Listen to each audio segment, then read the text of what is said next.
بسم اللہ الرحمن الرحیم نحمدہ ونصلی علی رسولہ الکریم۔ پوری قوم جانتی ہے کہ آج قومی اسمبلی میں عدم اعتماد کی تحریک جعلی وزیر اعظم کے خلاف ایجنڈے پر تھی، لیکن ایجنڈے کو مکمل نظر انداز کر کے ایک غیر متعلقہ خط کا سہارا لے کر انہوں نے عدم اعتماد کی تحریک کو مسترد کرنے کی جو بھونڈی حرکت کی ہے، اور جس سے کہ پورے ملک کو ایک سیاسی بحران کی طرف دھکیل دیا ہے، شاید تاریخ میں کبھی کوئی ایسی حماقت اتنے ذمہ دار منصب سے قوم نے دیکھی ہو۔ جو کچھ ہوا اس میں تو عمران خان نے ڈکٹیٹروں کو بھی پیچھے چھوڑ دیا ہے، ہارا نہیں بلکہ ہار کر بھاگا ہے، اور انتہائی ذلت اور رسوائی کے ساتھ بھاگا ہے۔ کوشش کی ہے کہ اگر میں اس گھر میں نہ ہوں تو اس کے در و دیوار بھی اکھاڑ دیے جائیں، اس کے سامان توڑ دیے جائیں، برتن توڑ دیے جائیں، اور میرے خیال میں ایسا کام کوئی پاگل نہیں بلکہ اس سے بھی آگے باولا ہی کر سکتا ہے، جس کے بارے میں ہم بار بار قوم کو آگاہ کرتے رہے کہ یہ اپنی دماغی اور ذہنی کیفیت کی بنیاد پر ملک کا وزیر اعظم بننے کی صلاحیت نہیں رکھتا۔ چنانچہ جیسے کہ ہم نے کہا تھا کہ یہ ناجائز راستے سے اقتدار میں آیا ہے، اسی طرح ناجائز راستے سے اقتدار سے بھاگا ہے۔ اس حوالے سے عدم اعتماد کی تحریک متاثر نہیں ہو رہی ہے۔ عدم اعتماد کی تحریک میں جو ڈپٹی اسپیکر نے رولنگ دی ہے، اس میں انہوں نے اسپیکر قومی اسمبلی اسد قیصر کا حوالہ دے کر رولنگ دی ہے، جبکہ خود اسد قیصر کے خلاف عدم اعتماد کی تحریک آ چکی تھی، اور اب کوئی بھی رولنگ دینا یا اس حوالے سے کوئی فیصلہ دینا وہ اس کے مجاز نہیں رہے تھے،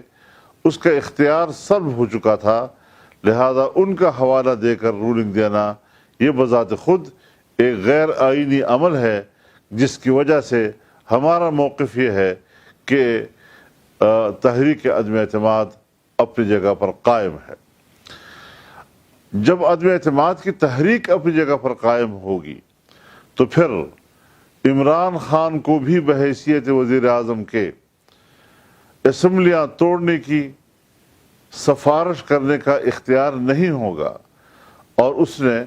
جو اسمبلی تحلیل کرنے کی سفارش کی ہے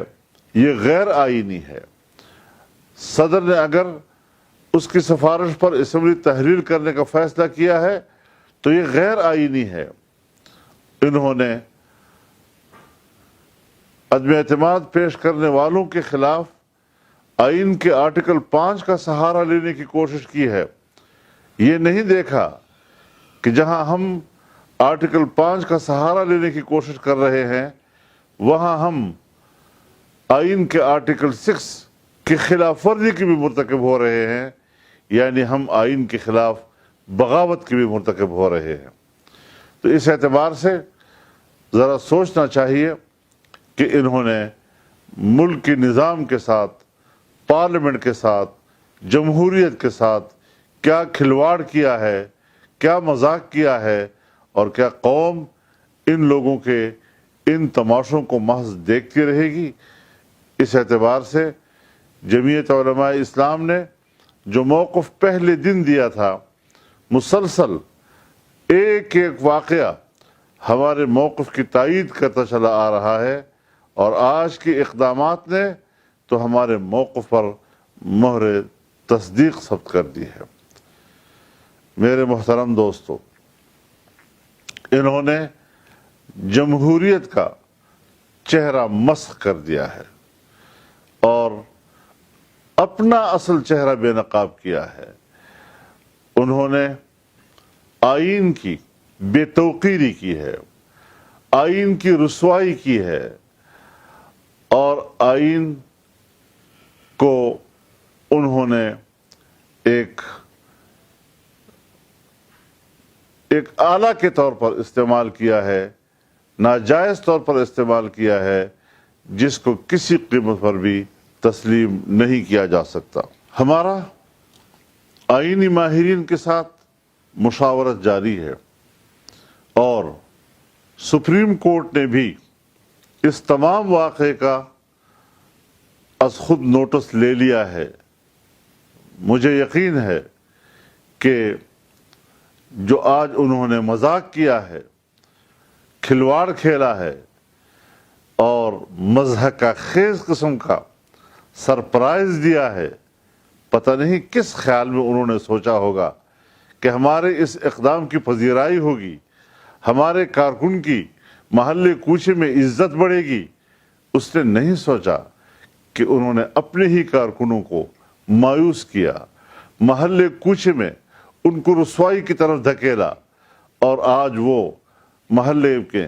ایک ایک آدمی کے زبان پر مذاق بن گئے ہیں۔ ہمارا مشاورت کا عمل جاری ہے، اور اگلے اقدامات بھی ہم مشترکہ رائے عمل کے ساتھ کریں گے۔ نئے الیکشن کرانا، یہ تو ہمارا روز اول سے مطالبہ رہا ہے کہ فوراً انتخابات کرائے جائیں، لیکن ہم نے پھر بھی یہ کوشش کی کہ جو کچھ بھی آگے ہوتا رہے وہ ملک کی آئین کے دائرے کے اندر ہوتا رہے، اداروں کے احترام اور ان کے کردار کو مد نظر رکھتے ہوئے ہم نے اس دائرے کو پسند کیا، اسی دائرے میں کام کرنے کے لیے اور اسی کے حوالے سے، اسی کے سہارے سے اقدامات کرنے کے ہم نے فیصلے کیے۔ لیکن آج اس نے ان کی بھی، اداروں کی بھی دھجیاں اکھیڑ دیں اور ایسے حالات پیدا کر دیے کہ ماورائے آئین ملک پہ اقدامات ہو سکے۔ لیکن انشاءاللہ العزیز ہم آئین، پارلیمنٹ اور ووٹ کی بالادستی کے لیے جہاں 3.5 سال تک روڈوں پہ کھڑے رہے، آنے والے وقت میں بھی ہم اپنے اس کردار کو جاری اور ساری رکھیں گے۔ تو ہماری یہ جچی تلی رائے ہے کہ جب تک عدم اعتماد کی تحریک پر ووٹنگ نہیں ہوتی، وزیر اعظم اسمبلی کو تحلیل نہیں کر سکتے۔ اسپیکر قومی اسمبلی کے خلاف عدم اعتماد کی تحریک آنے کے بعد ان کی طرف سے پڑھی گئی رولنگ غیر آئینی ہے۔ ابھی انہوں نے ڈپٹی اسپیکر کے پاس اتنا وقت ہی نہیں تھا کہ وہ اپنے رائے سے فیصلہ دیتے۔ اتھارٹی کے بارے میں جب یہ شبہ ظاہر ہونے لگے کہ اس نے اپنے دماغ کو استعمال کیے بغیر کسی باہر کی دباؤ سے یا اس کی ڈکٹیشن سے فیصلہ دیا ہے، تو وہ فیصلہ بھی بذات خود غیر قانونی ہو جاتا ہے اور اس کی کوئی حیثیت نہیں رہتی۔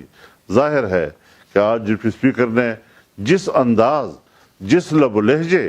اور جس جذباتیت کے ساتھ فیصلہ دیا، جیسے کہ وہ ایک فریق ہوں اور پھر فیصلہ بتا رہا تھا کہ یہ باہر سے ڈکٹیٹ کیا ہوا، پہلے سے اس کا ڈرافٹ تیار کیا ہوا وہی پڑھ رہا تھا۔ اس وقت اتھارٹی وہ خود تھے اور انہوں نے اپنے دماغ کو استعمال کرتے ہوئے، اپنے اختیار کو استعمال کرتے ہوئے فیصلہ نہیں دیا ہے۔ لہٰذا یہ میلیفائڈ ہے، بدنیتی پر مبنی ہے، اور قانون کے تحت اس قسم کی رولنگ دینے یا فیصلہ دینے کے اب وہ مجاز نہیں رہے، اور نہیں اس کی رولنگ کی کوئی قانونی حیثیت رہی ہے۔